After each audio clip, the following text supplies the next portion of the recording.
Hello guys, welcome in Shailendra academy. और आज हम जिस टॉपिक को डिस्कस करने वाले हैं वो fundamental of mechanical engineering, engineering mechanics, mechanics of solid, structural mechanics जो पॉलीटेक्निक में है, और बीटेक में strength of material, engineering mechanics और फंडामेंटल ऑफ मैकेनिकल इंजीनियरिंग का एक इम्पॉर्टेंट टॉपिक है जिसका न्यूमेरिकल एग्जाम में कई बार पूछा गया है। तो सबसे पहले हम बात करेंगे कि हमारा टॉपिक है bars of varying cross section. इसके आगे हम ये भी लगा सकते थे stress in the bar of varying cross section, या to find out the elongation in the bar of varying cross section. इसका मतलब क्या है? ये टॉपिक स्ट्रेस और स्ट्रेन जो सिलेबस में है उसी एरिया में आता है, और इसको सॉल्व करने के लिए हमें किस कॉन्सेप्ट की आवश्यकता होगी हम उसकी बात करेंगे। सबसे पहले इसकी हेडिंग को समझते हैं।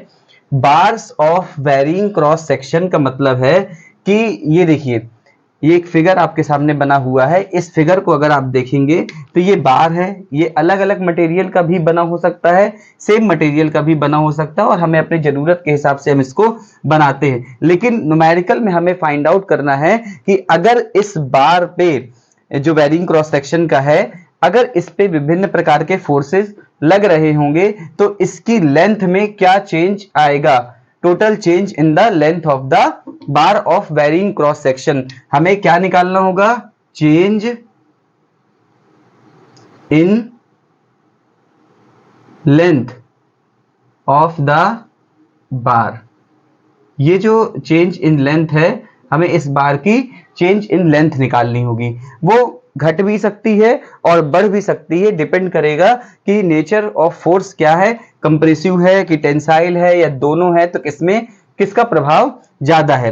अब इसको करने के लिए क्या प्रक्रिया है और इसके लिए हम किस फॉर्मूले का उपयोग करते हैं, हम उसकी बात करते हैं। हम सभी ने पढ़ा हुआ है कि स्ट्रेस और स्ट्रेन के बाद एक इंपॉर्टेंट रिलेशन आता है, एक इंपॉर्टेंट लॉ आता है जिसे हम हुक्स लॉ कहते हैं। तो हुक्स लॉ के according within elastic limit stress is directly proportional to strain.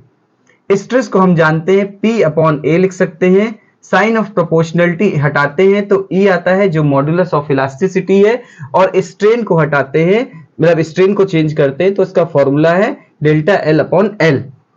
Delta L बराबर अगर लिखें तो डेल्टा एल बराबर होता है P L upon A E. ये हुक्स लॉ से निकल करके आएगा, हुक्स लॉ से हमारा ये फॉर्मूला निकल करके आया।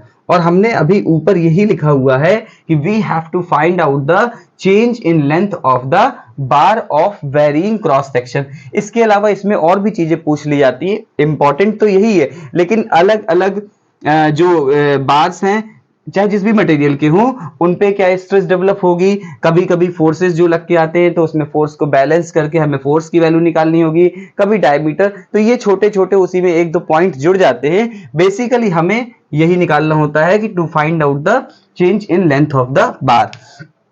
अब जो ये हमें एक फॉर्मूला मिला delta L equals to P L upon A E, ये फॉर्मूला, इसी फॉर्मूले का उपयोग करके ही हम इस टोटल जो हमारे पास ये बार है वेरिंग क्रॉस सेक्शन का, इसकी लेंथ में चेंज निकालना है। तो आप इसको देखेंगे अगर तो इसमें 3 सेक्शन दिख रहे हैं, 1 2 3। तो फॉर्मूला जो बनेगा total change delta L equals to delta L one plus delta L two और प्लस डेल्टा एल थ्री। अब डेल्टा एल वैसे ही लिख दिया, डेल्टा एल 1 लिखा हुआ है तो 1 वाले पार्ट का सारा value P1 L1 upon A1 E1 plus P2 L2 upon A2 E2 plus P3 L3 upon A3 E3। अब ये प्रत्येक सेक्शन की ये चारों वैल्यू P L A और E अगर हमें पता होगा तभी हम डेल्टा एल की वैल्यू फाइंड आउट कर पाएंगे। इस चीज को आपको ध्यान से समझना है। Let us consider this bar of varying cross section is subjected to a force P1 P2 P3 and P4.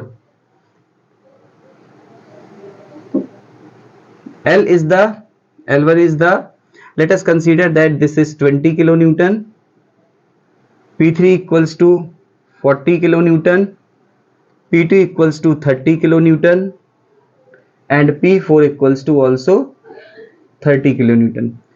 तो सबसे पहले जब आपके सामने कोई फिगर आएगा तो आपको ये देखना होगा कि this varying cross section bar is in equilibrium और नॉट, इक्विलिब्रियम में है कि नहीं। उसे देखने के लिए आपको जितने फोर्सेस इस डायरेक्शन में लग रहे हैं उनको देखना है। तो आप देखेंगे P2 लग रहा है, तो P2 और प्लस P4 इन दोनों को जोड़ेंगे तो देखेंगे कितना आ रहा है, 30 और 30 60 किलो न्यूटन। फिर अदर डायमेंशन देखेंगे, दो ही डायमेंशन है। इस डायमेंशन में देखेंगे लेफ्ट और राइट साइड बेसिकली बोलते हैं। तो यहां पर इस डायरेक्शन में है P1, देखिए P1 और दूसरा है P3, दोनों एक ही डायरेक्शन में, ये दोनों जुड़ जाएंगे।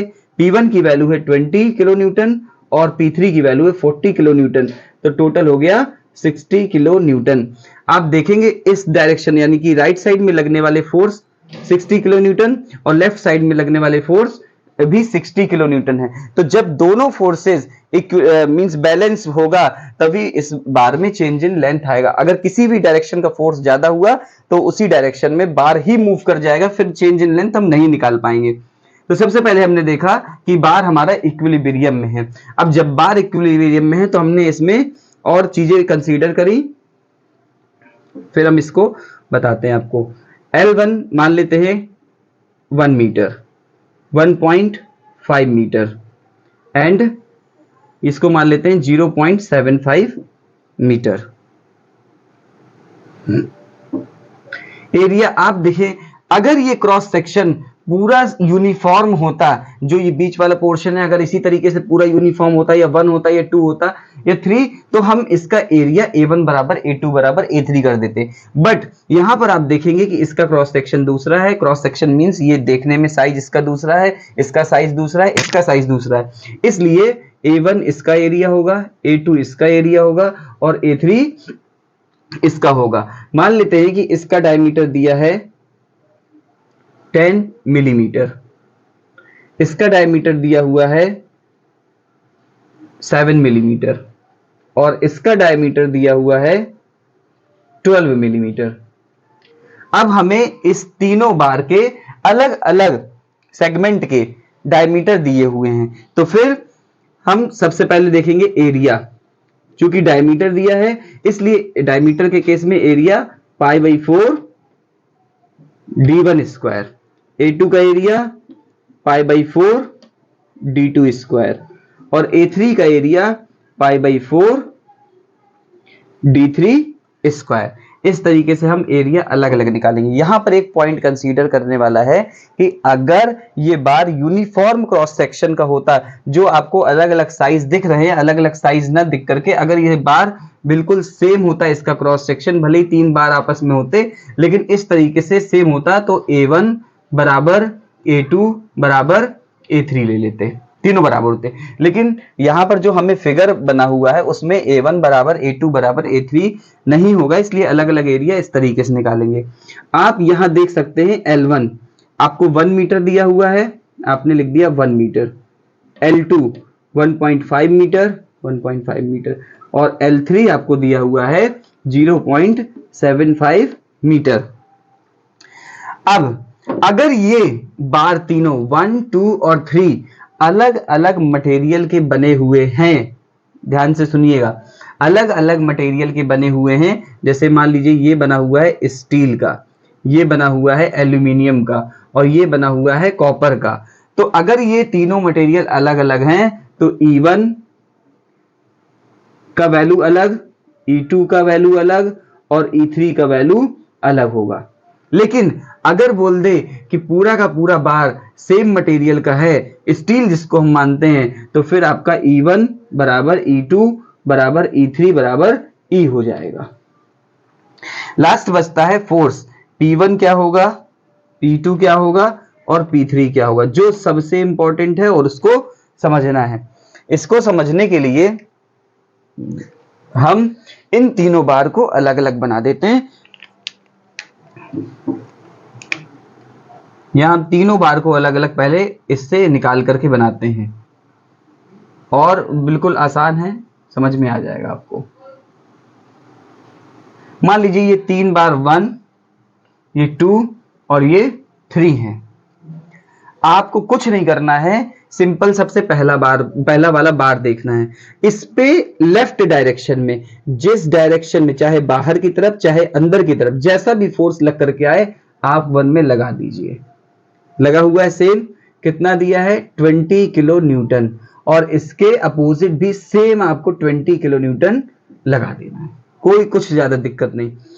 फिर इसके बाद तीसरा वाला देखिए, तीसरे वाले में बाहर की तरफ फोर्स लगा, फोर्स से कोई मतलब नहीं, आप केवल फोर्स देखिए कितना लगा हुआ है 30 किलो न्यूटन। तो आपने तीसरे वाले में लगा दिया 30 किलो न्यूटन, और उसके अपोजिट भी आप इस डायरेक्शन में 30 किलो न्यूटन लगा दीजिए। अब बचता है बीच वाला, यहां पर आप एक लाइन खींचेंगे, और इस लाइन खींचने के बाद आप देखेंगे लेफ्ट में कितने फोर्सेस हैं। तो लेफ्ट में, सिर्फ लेफ्ट में देखना है, बहुत ध्यान से वीडियो को सुनते जाइए।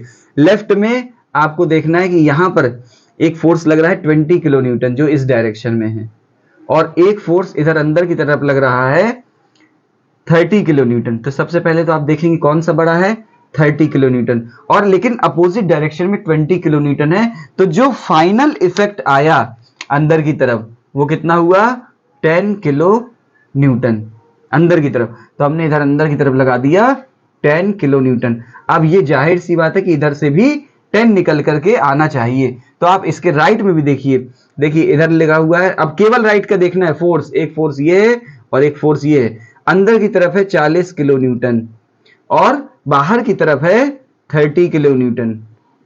तो पहली बात तो दोनों एक दूसरे के अपोजिट है, और डिफरेंस कितना आ रहा है 10 किलो न्यूटन का, जो कहां की तरफ होगा अंदर की तरफ, कितना 10 किलो न्यूटन। तो हमने इसमें भी आपने देखा कि इक्विलिब्रियम में 10 किलो न्यूटन अंदर की तरफ आ गया। तब P1 कितना हुआ 20 किलो न्यूटन, बाहर की तरफ है टेंसाइल। P2 कितना हुआ, P2 आपका 10 किलो न्यूटन अंदर की तरफ है कंप्रेसिव, और P3 आपका कितना हुआ, P3 हुआ 30 किलो न्यूटन जो भी हुआ टेंसाइल। इस प्रकार से वैल्यू निकली P1 की 20 किलो न्यूटन, P2 की 10 किलो न्यूटन और P3 की 30 किलो न्यूटन। जो फोर्सेस का नेचर आया है, जैसे यहां पर टेंसाइल है तो यहां पर प्लस रहेगा, यहां पर कंप्रेसिव है तो फिर हम इस अपने न्यूमेरिकल के हिसाब से ही करेंगे, यहां पर हम माइनस साइन लगा देंगे, और तीसरा वाला भी टेंसाइल है उसको हम प्लस रहने देंगे।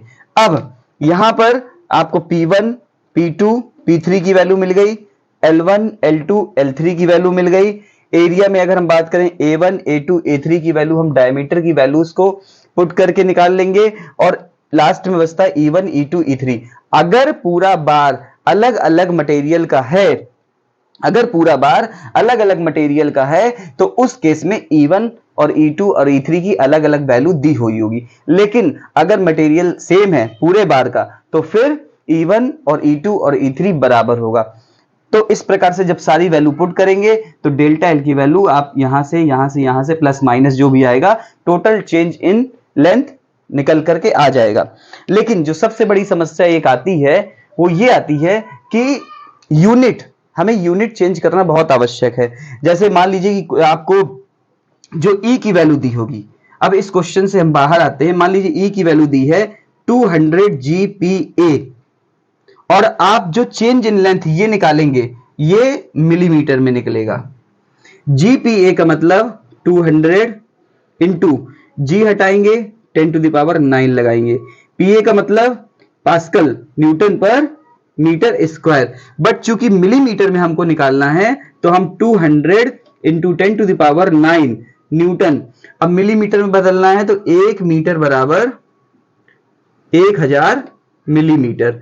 तो यहां पर मीटर स्क्वायर है तो 1000 का स्क्वायर आपने किया तो 10 टू द पावर 6 न्यूटन पर मिलीमीटर स्क्वायर आ गया। तो कितना निकल करके आएगा 200 into 10 to the power 3 newton पर मिलीमीटर स्क्वायर।